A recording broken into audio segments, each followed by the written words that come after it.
Sakal Gunarnavasha Vande Guru Sri Charanaravindan.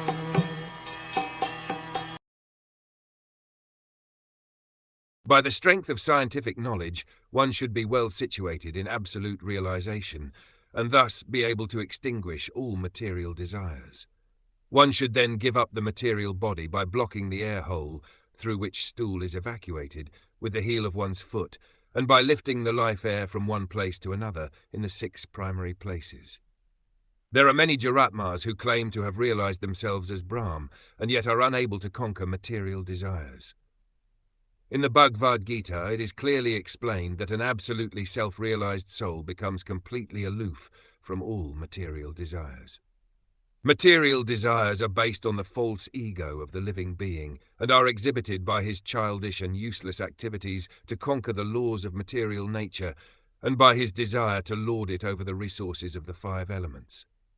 With such a mentality, one is led to believe in the strength of material science, with its discovery of atomic energy and space travel by mechanical vehicles, and by such tiny advancements in material science, the false egoist tries to challenge even the strength of the Supreme Lord, who can finish all man's tiny endeavors in less than a second.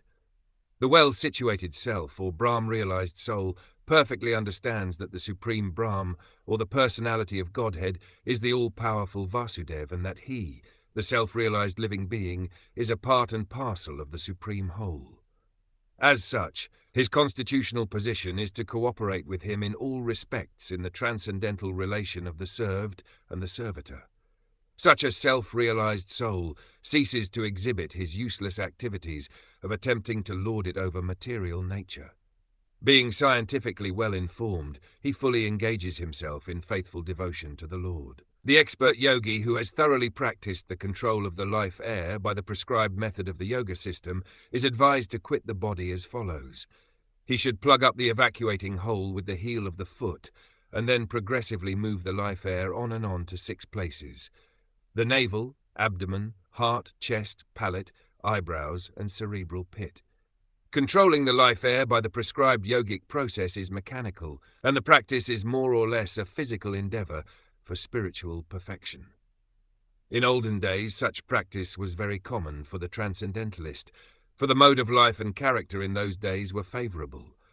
But in modern days, when the influence of Kali age is so disturbing, practically everyone is untrained in this art of bodily exercise.